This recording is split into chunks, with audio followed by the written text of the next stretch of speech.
മുൻ തവണത്തേക്കാൾ 3% വോട്ട് വർധനയുമായി കോഴിക്കോട് ജില്ലാ പോളിംഗ് ബൂത്തുകളെ സമ്പന്നമാക്കിയപ്പോൾ കടുത്ത വേവലാതിയിലാണ് മൂന്ന് മുന്നണികളും. എല്ലാ സ്ഥാനാർത്ഥികളും വിജയപ്രതീക്ഷയ്ക്കൊപ്പം അവസാനവട്ട കണക്കുകൂട്ടലുമാണ്. 81.36% പേരാണ് കോഴിക്കോട് ജില്ലയിൽ വോട്ട് ചെയ്തത്. 84.45%വുമായി കുന്നമംഗലമാണ് മുന്നിൽ. 79.46% പേർ മാത്രം വോട്ട് ചെയ്ത നാദാപുരമാണ് പിന്നിൽ. കുറ്റ്യാടി, പേരാമ്പ്ര, ബാലുശ്ശേരി, എലത്തൂർ, കോഴിക്കോട് നോർത്ത്, കോഴിക്കോട് സൗത്ത്, ബേപ്പൂർ, കൊടുവള്ളി, തിരുവമ്പാടി എന്നീ മണ്ഡലങ്ങളിലെല്ലാം 80%-ലേറെ പേർ വോട്ട് ചെയ്തു. നിലനിർത്താമെന്ന ഇടതുമുന്നണിയും നേടിയെടുക്കുമെന്ന് UDFും വിശ്വസിക്കുന്നു. കോഴിക്കോട് ജില്ലയിൽ മൊത്തം അതായത് UDF തരംഗമാണ്. അത് കേരളത്തിലുണ്ടായിട്ടുള്ള തരംഗത്തിൻ്റെ ഭാഗം തന്നെയാണ്. വിശേഷ ഏറ്റവും കൂടുതൽ ഉണ്ടായിട്ടുള്ളത് നമ്മുടെ കുന്നമംഗലത്താണെന്നുള്ളൊരു യാഥാർത്ഥ്യമാണ്.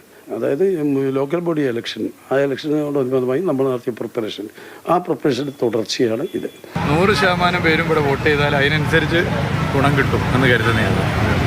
ഞാൻ തുടക്കത്തിലേ പറഞ്ഞു അതിൽ ഉറച്ചു നിൽക്കുക.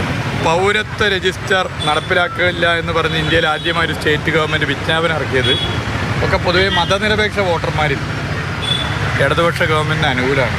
ന്യൂനപക്ഷ വോട്ടുകളുടെ ഏകീകരണവും BJPയുടെ സാന്നിധ്യവും എത്രത്തോളം എന്നത് എല്ലാവരെയും അമ്പരപ്പിക്കുന്നു.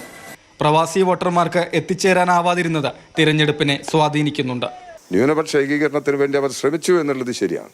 ആ ശ്രമം വെച്ചിട്ടാണ് അവർ ഇത്തരം കാര്യങ്ങളെക്കുറിച്ച് പറയുന്നത്. SDPIയും ഇടതുപക്ഷ ജനാധിപത്യ മുന്നണിയും ഈ തെരഞ്ഞെടുപ്പിൽ ഏതെങ്കിലും തരത്തിലുള്ള കൂട്ടുകെട്ടോ ധാരണയോ ഉണ്ടാക്കിയിട്ടില്ല. നഗരമണ്ഡലങ്ങളിൽ അപ്രതീക്ഷിത കുതിപ്പ് നടത്താനാവുമെന്നാണ് BJP പ്രതീക്ഷ.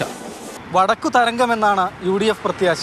ചെങ്കോട്ടകൾക്ക് കോട്ടം തട്ടില്ലെന്ന് LDFും ആവർത്തിക്കുന്നു. അട്ടിമറികൾ സംഭവിക്കുമോ എന്ന് കാത്തിരിക്കുകയാണ് വോട്ടർമാർ. Team Mathrubhumi news, Kozhikode.